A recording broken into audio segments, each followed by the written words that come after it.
Ceci est une nouvelle de dernière minute. Malaysian Airlines confirme qu'elle a perdu le contact avec un avion transportant 227 passagers. Et tout d'un coup, ça a coupé ses communications et était devenu silencieux. Le signal a disparu, c'était l'inhabituel. Dans les annales de l'aviation moderne, peu de mystères ont capturé l'imagination du monde, comme la disparition du vol Malaisie 370. Par une nuit apparemment ordinaire de mars 2014, 239 personnes ont commencé un voyage de Kuala Lumpur à Pékin, seulement pour disparaître sans laisser de traces, laissant derrière elles une traînée de questions sans réponse et un monde en deuil, désespérément en quête de clôture. Cependant, les scientifiques ont enfin fait une découverte révolutionnaire concernant l'emplacement actuel de cet avion mystérieux. Et cette découverte est sur le point de changer tout ce que nous savons sur l'avion disparu. Mais quelle est exactement cette découverte étonnante? Et pourquoi est-ce si crucial? Rejoignez-nous pour explorer les dernières découvertes des scientifiques concernant le vol malaisien 370. Quelques heures avant la catastrophe, le 7 mars 2014, un équipage de la compagnie aérienne Malaysia Airlines se préparait pour un vol de nuit de l'aéroport international Kuala Lumpur, en Malaisie, vers l'aéroport international de Pékin, en Chine. Malgré le départ tardif, le vol devait être simple avec une durée prévue de seulement 5 heures et 34 minutes, les atterrissant à Pékin en milieu de matinée le lendemain. Le capitaine a été le premier à arriver et a signé dans la salle d'équipage de Malaysia Airlines à 22h50 heure locale. Environ 25 minutes plus tard, le premier officier l'a rejoint. Ce vol était spécial pour le premier officier, car c'était un vol d'entraînement passant de l'Airbus A330 au Boeing 777.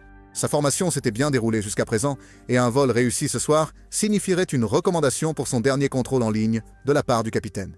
Fait intéressant, c'était la première fois que ces deux pilotes volaient ensemble, ce qui pourrait expliquer pourquoi le capitaine est arrivé un peu plus tôt que d'habitude. Les instructeurs le font souvent pour examiner le dossier d'un stagiaire afin d'identifier les domaines nécessitant une attention particulière. Une fois que le premier officier s'est connecté, les deux pilotes ont commencé leur briefing pré-vol. Tout semblait normal. Le temps à Kuala Lumpur était agréable, dominé par un système de haute pression subtropicale au-dessus de la Thaïlande, et les conditions à Pékin semblaient tout aussi bonnes. La seule préoccupation était un fort courant G à environ 2/3 de leur destination, ce qui pourrait causer quelques turbulences. À part cela, le vol semblait simple. Il n'y avait pas de NOTAMs, avis aux navigants aériens affectant leur itinéraire. Les pilotes se sont donc concentrés sur le plan de vol avec confiance.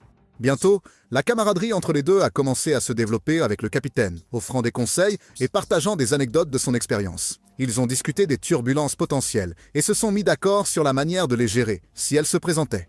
Une fois le briefing avant vol terminé, les pilotes se sentaient prêts et confiants pour le voyage à venir. Ils se dirigèrent vers l'avion, prêts à embarquer pour ce qu'ils pensaient être un vol sans incident et de routine vers Pékin. Alors qu'ils passaient en revue les détails, l'enthousiasme du premier officier pour son évaluation finale se mêlait au professionnalisme calme du capitaine. Bien qu'il y ait quelques défis potentiels, il savait qu'ils étaient bien préparés pour le voyage à venir.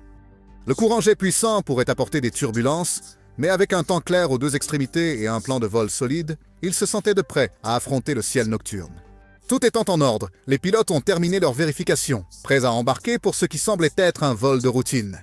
Pour leur vol vers Pékin, les pilotes avaient 2 aéroports alternatifs listés. Après avoir considéré les 2 options, ils ont décidé d'un chargement final de carburant de 49 100 kg. Cette quantité était juste pour le vol, ni trop ni trop peu, et a fourni environ 7 heures et 31 minutes d'autonomie, soit 2 heures de plus que le temps de vol prévu. Ce surplus de carburant allait bientôt s'avérer crucial dans notre histoire. Fait intéressant, le capitaine était un homme de 53 ans, chevronné, avec une impressionnante expérience de 33 ans chez Malaysia Airlines. Il était marié avec 3 enfants et était un membre actif de la communauté. Pendant son temps libre, il était impliqué dans un parti d'opposition locale, aidait à livrer des courses aux personnes âgées et aimait bricoler des appareils électroniques à la maison. Financièrement stable et en bonne santé, il était considéré comme une personne fiable et respectée dans sa communauté. Sa carrière dans l'aviation a commencé en 1981, lorsqu'il a rejoint un programme sponsorisé pour Malaysian Airlines. Après avoir terminé sa formation, il a commencé à voler pour la compagnie aérienne en 1983. Il a progressivement gravi les échelons en commençant par le Fokker 27, puis passant au 737-200 et Airbus 300. Son premier commandement a été sur le Fokker 50, suivi du 737-400 et Airbus 330.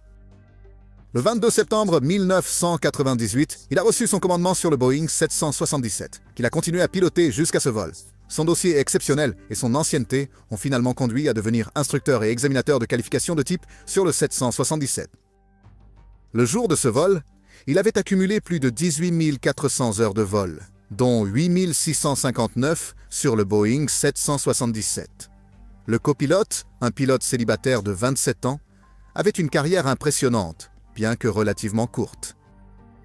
Il a rejoint Malaysian Airlines en tant que cadet en 2008 et a commencé son parcours en pilotant le Boeing 737-400.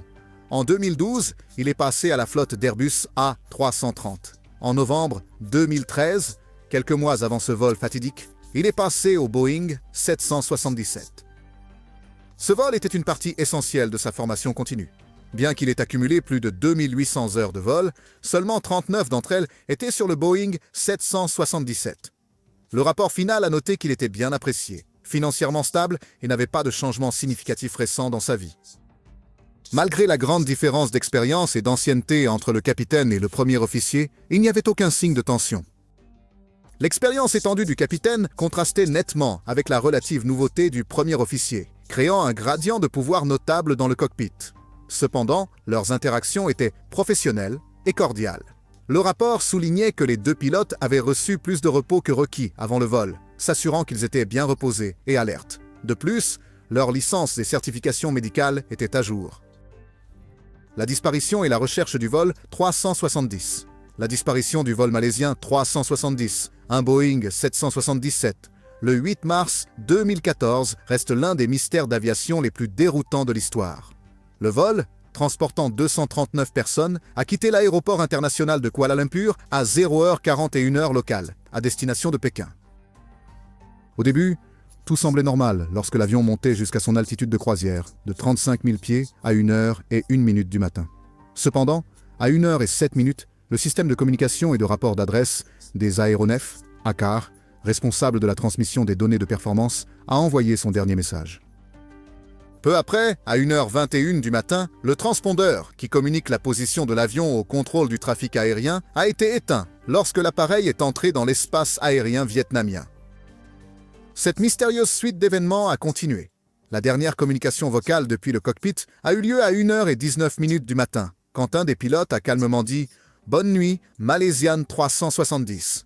Après cela, l'avion a disparu des écrans radars civils, bien qu'il ait continué à être suivi par le radar militaire malaisien jusqu'à 2h22 du matin. L'avion a effectué un virage serré pour revenir au-dessus de la péninsule malaise et s'est dirigé vers le nord-ouest au-dessus du détroit de Malacca. Le dernier contact radar militaire a été enregistré au-dessus de la mer d'Andaman. Malgré sa disparition des radars conventionnels, la recherche du vol 370 est devenue plus complexe. Un satellite Inmarsat, positionné en orbite géostationnaire au-dessus de l'océan Indien, a capté des signaux ou des échanges horaires de l'avion, suggérant qu'il était encore en vol, longtemps après la perte de contact radar. Le dernier de ces signaux a été reçu à 8h11 du matin, indiquant que l'avion avait volé pendant plusieurs heures après son dernier contact radar. Cette révélation a considérablement élargi la zone de recherche, ajoutant à la complexité et à l'intrigue du mystère en cours.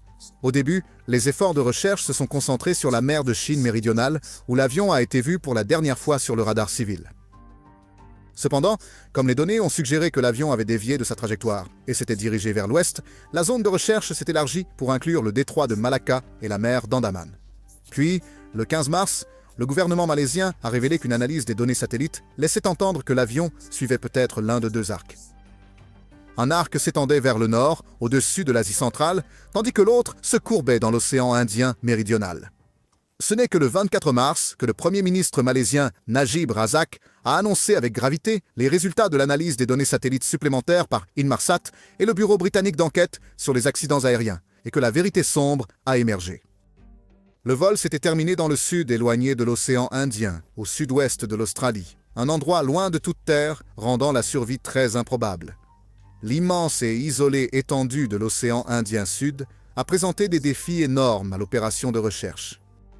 Dirigé par l'Australie, la Chine et la Malaisie, l'effort multinational a exploré plus de 120 000 km² du fond de l'océan. Malgré cette recherche exhaustive, aucune épave principale n'a été trouvée, ce qui a conduit à la suspension officielle de la recherche en janvier 2017. Cette suspension a porté un coup dévastateur aux familles des passagers et de l'équipage, qui s'accrochaient à l'espoir d'obtenir des réponses et de tourner la page. En janvier 2018, une lueur d'espoir est apparue lorsque le gouvernement malaisien a engagé les services d'Ocean Infinity, une entreprise privée, pour reprendre les recherches sur la base d'un accord sans résultat, sans frais. Ocean Infinity a utilisé des drones sous-marins avancés pour scanner méticuleusement une vaste étendue du fond océanique qui était restée inexplorée. Malgré leur technologie de pointe et leurs efforts exhaustifs, cette recherche s'est également terminée en mai 2018 sans aucune avancée. La disparition du vol malaisien 370 continue de dérouter les experts et amateurs d'aviation, restant l'un des mystères les plus durables de l'histoire de l'aviation. Diverses théories ont émergé pour expliquer son acte de disparition, allant de dysfonctionnements techniques à des possibilités sinistres comme le détournement ou même le suicide du pilote. À la suite de la disparition, le gouvernement chinois a effectué des vérifications approfondies des antécédents des ressortissants chinois à bord du vol, sans trouver de preuves les reliant au terrorisme ou à des activités violentes. Cet incident tragique a entraîné des changements significatifs dans la sécurité aérienne et les protocoles de suivi, incitant à des améliorations des systèmes de communication des avions et à la mise en œuvre de rapports obligatoires des positions des avions, surtout dans les régions éloignées. La recherche du vol 370 a été sans précédent en termes d'échelle et de coûts, impliquant d'innombrables ressources, à la fois financières et humaines, coûtant des centaines de millions de dollars et l'implication de nombreux pays et organisations. L'utilisation du protocole double WSPR. En 2008, un astrophysicien américain nommé Joseph Houghton Taylor Jr. a commencé à travailler sur un projet fascinant, appelé le protocole de rapport de propagation de faibles signaux.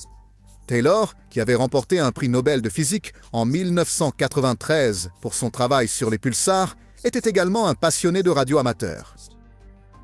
WSPR est un protocole conçu pour les transmissions radio à faible puissance, étudiant comment ces signaux se déplacent sur de longues distances à travers les basses, moyennes et hautes fréquences. Taylor a développé un logiciel informatique pour analyser ces signaux, ce qui était particulièrement fascinant pour les amateurs de radio. Comme ces signaux parcourent de vastes distances, ils se dispersent parfois lorsqu'ils rencontrent des obstacles, provoquant de légères anomalies dans la force du signal. Ces anomalies peuvent parfois être utilisées pour améliorer la réception générale. L'un des principaux atouts du protocole WSPR est d'avoir enregistré les données de réception de milliers de ces signaux dans une base de données partagée depuis 2008. Il est important de noter que Taylor n'avait jamais prévu que WSPR soit utilisé pour suivre des avions, ni qu'il pensait que c'était possible. Cependant, en 2021, un ingénieur en systèmes avioniques nommé Richard Godfrey a commencé à explorer l'idée d'utiliser la base de données WSPR combinée à des algorithmes pour rechercher des anomalies dans des transmissions simultanées multiples. Il a imaginé cela comme une sorte de radar primaire improvisé. Théoriquement, si vous connaissez les emplacements exacts de l'émetteur et du récepteur, ainsi que l'heure de la journée et de nombreux autres facteurs, vous pourriez peut-être utiliser de minuscules anomalies simultanées dans plusieurs de ces signaux pour suivre quelque chose comme un avion. La partie intéressante est que cette technologie échantillonne des milliers de signaux toutes les 2 minutes, offrant potentiellement beaucoup plus d'informations qu'auparavant. Godfrey a réalisé ce potentiel et, à partir de 2021, lui et ses collègues, le docteur Hannes Coetzee et le professeur Simon Maaskel, ont analysé la base de données WSPR pour rechercher des traces du vol MH370. Dans un rapport publié le 31 août 2023, ils ont affirmé avoir trouvé cela. Ce qui est vraiment fascinant ici, c'est que cette analyse repose sur des données stockées vérifiables. Pensez-y comme une preuve ADN. À ses débuts, l'ADN n'était pas très utile, mais au fil du temps, il est devenu incroyablement précis et inestimable. De même, il pourrait y avoir des idées cachées dans ces signaux radio. Les données de l'équipe se sont considérablement améliorées depuis leurs découvertes initiales, grâce à l'évolution des algorithmes. Leur dernier rapport offre un récit captivant. Au départ, les données WSPR correspondaient bien aux informations radar existantes, jusqu'à juste avant le point de passage connu sous le nom de Vampi. À ce moment-là, les données indiquaient que l'avion avait fait un virage vers une direction plus à l'ouest. Après ce virage, la trajectoire de l'avion a été parallèle à la route supposée, mais sur une trajectoire légèrement plus au sud. Cette différence pourrait être due à l'imprécision inhérente de la technologie ou du radar, surtout que le radar opérait au bord de sa portée effective. La trajectoire WSPR a continué vers le nord-ouest, interceptant l'arc du premier contact Inmarsat précisément à 2h28 et 15 secondes du matin. Les données suggèrent alors que l'avion a continué vers un point connu sous le nom de Seynab, où il a tourné à gauche vers Erdam. Ce comportement correspond aux prédictions d'autres experts. L'avion a probablement manœuvré pour éviter la détection par radar militaire et un examen supplémentaire par le contrôle du trafic aérien. Il est important de souligner quelques points clés. Les données WSPR n'indiquent pas un chemin direct vers le sud de l'océan Indien. Au lieu de cela, elles révèlent une série de virages, chacun dirigé vers un point de cheminement existant, sans jamais suivre la même voie aérienne. Ce modèle suggère que l'avion était encore activement piloté, évitant soigneusement les voies aériennes établies pour prévenir les conflits de trafic potentiels. Rappelez-vous, l'avion n'aurait pas été visible sur le système d'évitement de collision de trafic, TCAS, et la personne qui le pilotait ne pouvait pas voir les autres trafics. Si l'objectif était d'éviter la détection, ce genre de comportement a du sens. Cela rendrait la destination finale de l'avion très difficile à prévoir, même s'il était partiellement surveillé. Les données WSPR ont également révélé que l'avion semblait ralentir pendant 2 périodes différentes de son vol en dents de scie vers le sud, ce qui suggère des montées par paliers possibles. Cependant, ce qui m'a vraiment fasciné, c'est la façon dont les données WSPR correspondaient presque parfaitement à tous les 7 arcs de poignées de main Inmarsat, qui sont des données universellement acceptées. À mesure que le vol touchait à sa fin, les positions WSPR indiquaient quelque chose de très particulier. Il semblait que l'avion avait commencé à voler, en formant un 8 entre le 6e et le 7e échange. Cela aurait été vers le moment où l'on s'attendait à ce que l'avion soit à court de carburant. Le système de compensation radar du Boeing 777 est conçu pour gérer la poussée asymétrique après une panne moteur, ce qui signifie que l'avion ne ferait pas une telle manœuvre de lui-même. Par conséquent, si ce schéma a vraiment été suivi, cela doit avoir été un acte délibéré par la personne qui contrôlait l'avion. Il est difficile de spéculer sur les raisons pour lesquelles quelqu'un ferait cela, mais à ce moment-là, il aurait fait jour dans la région avec un temps clair. Il est possible que cette manœuvre ait été effectuée pour surveiller les navires à proximité, garantissant que le lieu de repos final de l'avion ne soit pas facilement repéré. La fréquence de décalage de l'éclatement, c'est-à-dire BFO, des données Inmarsat, a suggéré que l'avion pouvait avoir été en descente très abrupte lors de la dernière connexion, peut-être aussi rapide que 14 500 pieds par minute. Cependant, la descente raide ne signifie pas nécessairement que l'avion s'est juste précipité directement dans la mer. Cette analyse des données WSPR, alignée avec les échanges Inmarsat, l'excellent rapport du capitaine Blely et Jean-Luc Mercier, introduit une possibilité fascinante. Le moteur droit de l'avion pourrait avoir cessé de fonctionner en raison d'un manque de carburant. Cela pourrait avoir incité la personne en charge à démarrer l'unité de puissance auxiliaire, APU, et à ouvrir la valve de transfert pour profiter au maximum du carburant restant. Fait intéressant, le tuyau de descente de l'APU est situé un peu plus bas dans le réservoir que les moteurs, lui permettant d'accéder à plus de carburant. La personne en charge pourrait alors avoir arrêté manuellement le moteur restant pour maximiser l'utilisation de l'APU.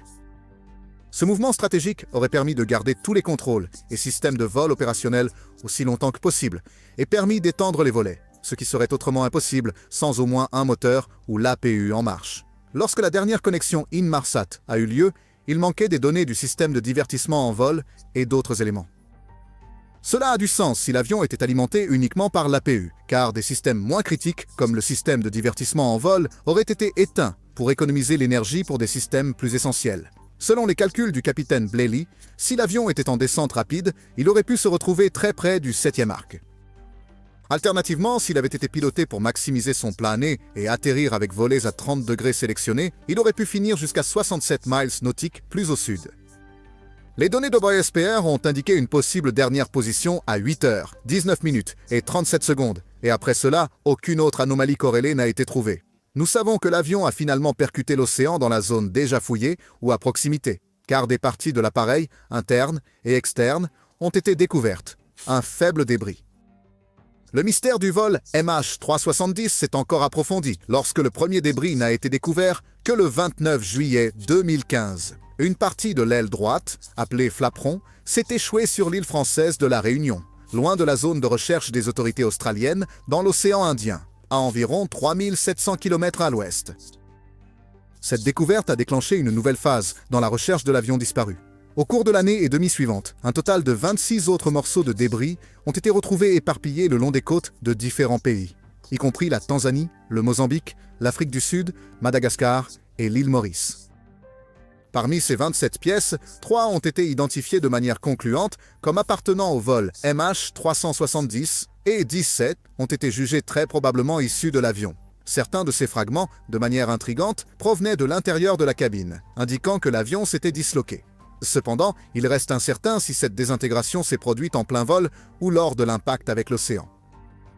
L'analyse du flaperon d'aile trouvé sur l'île de la Réunion et d'une pièce du volet d'aile droit découverte en Tanzanie a fourni des informations cruciales. Les résultats ont indiqué que l'avion n'a pas effectué une descente contrôlée, ce qui signifie qu'il n'a pas été intentionnellement guidé pour un atterrissage en mer. Cette découverte suggère une fin plus chaotique et incontrôlée du vol. Certains experts théorisent que le vol MH370 pourrait avoir percuté l'eau en position quasi verticale, ce qui pourrait expliquer les débris éparpillés et l'état des fragments récupérés. Les preuves recueillies à partir de ces débris ont été essentielles pour reconstituer les derniers moments de l'avion. Mais de nombreuses questions restent sans réponse. Passons maintenant au choix du jour des abonnés. Les scientifiques ont enfin trouvé l'emplacement du vol malaisien 370. Le mystère qui a déconcerté le monde pendant des années pourrait enfin être résolu. Parmi d'innombrables théories, l'une s'est démarquée par ses implications géopolitiques intrigantes. En 2014, lors de l'annexion controversée de la Crimée par la Russie, certains ont spéculé que des espions russes ont détourné le vol MH370 pour détourner l'attention de leurs actions. Alors que les forces russes entraient en Crimée et organisaient un référendum controversé, la communauté internationale, y compris les États-Unis et l'Union européenne, a imposé des sanctions à la Russie. Ce contexte tendu a donné naissance à la théorie selon laquelle le vol MH370 aurait été intentionnellement détourné vers une région éloignée du Kazakhstan. Les rapports d'une activité militaire inhabituelle et de la présence de personnel russe dans la région ont renforcé cette affirmation. Le Kazakhstan, un proche allié de la Russie avec un aéroport international performant, a été suggéré comme la cachette parfaite pour le Boeing 777. Les partisans de la théorie ont noté que le dernier itinéraire de vol connu de l'avion passait au-dessus de la mer Caspienne, près de la ville kazakho d'Almaty, où le signal de son transpondeur a été perdu. L'implication du président du Kazakhstan, Nursultan Nazarbayev, un allié clé de Vladimir Poutine, a alimenté davantage les spéculations. Bien que la théorie manquait de preuves concrètes, la découverte récente par les scientifiques a ravivé l'intérêt et ouvert de nouvelles voies dans la quête de la vérité derrière la disparition du vol MH370. Que pensez-vous de cette théorie ? Faites-nous part de vos réflexions dans les commentaires ci-dessous. Cause possible de la disparition du vol 370. La disparition du vol malaisien MH370 le 8 mars 2014 reste l'un des mystères les plus perplexes de l'histoire de l'aviation. Parmi les diverses théories proposées pour expliquer la disparition de l'avion, l'idée d'un détournement a été largement discutée. Cette théorie explore la possibilité que quelqu'un ait pris le contrôle de l'avion et l'ait intentionnellement dévié de sa trajectoire. Juste après la disparition de l'avion, de nombreuses spéculations ont surgi sur ce qui aurait pu se passer. Le fait que le système de communication d'adressage et de rapport d'aéronefs, ACARS, et les signaux du transpondeur aient été perdus a conduit beaucoup à croire que quelque chose d'inhabituel s'était produit. Ces systèmes sont cruciaux pour la communication entre l'avion et le contrôle au sol, et leur perte soudaine a suggéré une action délibérée. Plusieurs éléments de preuve ont alimenté la théorie du détournement. Tout d'abord, l'ACAR et le transpondeur ont été désactivés séparément, ce qui nécessite une connaissance des systèmes de l'avion. Cela indiquait que quelqu'un ayant une expertise technique pourrait avoir été impliqué. De plus, l'avion a effectué un virage brusque vers l'ouest, s'écartant de sa trajectoire prévue vers Pékin. Il a ensuite volé le long de la péninsule malaise, a tourné vers le sud et a continué au-dessus de l'océan Indien. Ce changement complexe de direction a suggéré que l'appareil était activement contrôlé. Les autorités ont mené des vérifications minutieuses sur les passagers et l'équipage. 2 passagers ont été découverts voyageant avec des passeports volés, ce qui a suscité des soupçons. Cependant, il a été découvert plus tard que ces individus n'avaient aucun lien avec le terrorisme. Plusieurs scénarios ont été proposés pour expliquer comment un détournement aurait pu se produire. Une possibilité est que un ou plusieurs membres de l'équipage aient été impliqués dans le détournement. Cela expliquerait les connaissances nécessaires pour désactiver les systèmes de communication et changer la trajectoire du vol. Cependant, des vérifications approfondies des antécédents de l'équipage n'ont révélé aucun lien avec des groupes extrémistes ou des activités suspectes. Un autre scénario implique que des pirates externes prennent le contrôle de l'avion. Cependant, aucune preuve n'a été trouvée indiquant une lutte ou une communication de l'avion indiquant un détournement. En outre, aucun groupe terroriste n'a revendiqué la responsabilité de l'acte, ce qui est inhabituel dans les cas de détournement. Malgré les preuves convaincantes et les scénarios, la théorie du détournement fait face à plusieurs défis. Typiquement, les preneurs d'otages ont des exigences spécifiques et cherchent à attirer l'attention du public. Dans le cas du vol MH370, aucun groupe n'a revendiqué la responsabilité et aucune demande n'a été faite, ce qui est atypique des détournements d'avions traditionnels. Si l'avion avait été détourné, le choix de l'océan Indien méridional comme destination est déroutant. Cette zone est éloignée, sans valeur stratégique ni site d'atterrissage connu, ce qui en fait un choix inhabituel pour les pirates de l'air. La disparition du vol MH370 de Malaysia continue de dérouter les experts et le public, la théorie du détournement restant l'une des nombreuses possibilités intrigantes de ce mystère non résolu. Des recherches approfondies dans la zone présumée du crash du vol malaisien MH370 ont donné peu de débris. Les quelques pièces trouvées n'étaient pas suffisantes pour fournir des preuves concluantes d'un détournement ou de toute autre cause spécifique. L'une des explications les plus débattues de la disparition est la théorie du meurtre-suicide de masse par le pilote.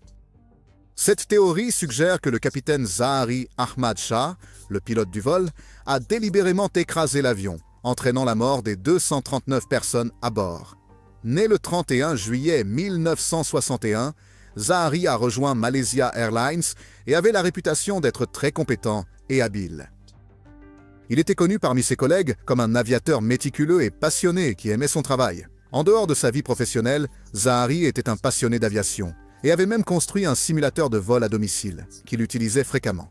Cependant, la vie personnelle de Zahari était pleine de difficultés qui pourraient avoir contribué à la théorie du meurtre-suicide de masse. En 2016, le New York Magazine a rapporté que Zahari avait volé un itinéraire simulé au-dessus de l'océan Indien méridional moins d'un mois avant la disparition de l'avion. Ce vol simulé correspondait étroitement au dernier trajet connu du vol MH370, suscitant des soupçons selon lesquels Zahari avait prémédité le crash.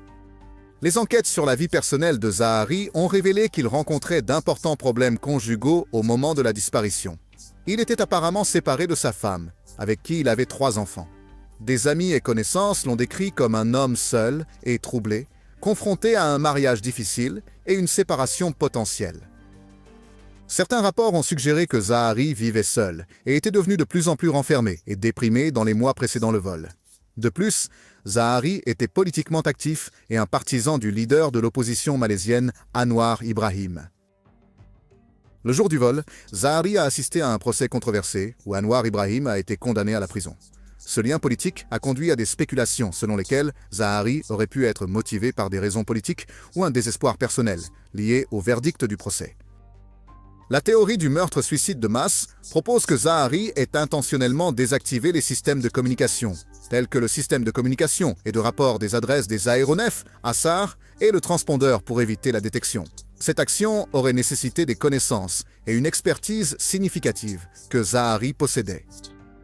Après avoir désactivé ces systèmes, Zahari aurait modifié manuellement la trajectoire de vol, détournant l'avion de sa route prévue vers Pékin et le dirigeant vers le sud de l'océan Indien.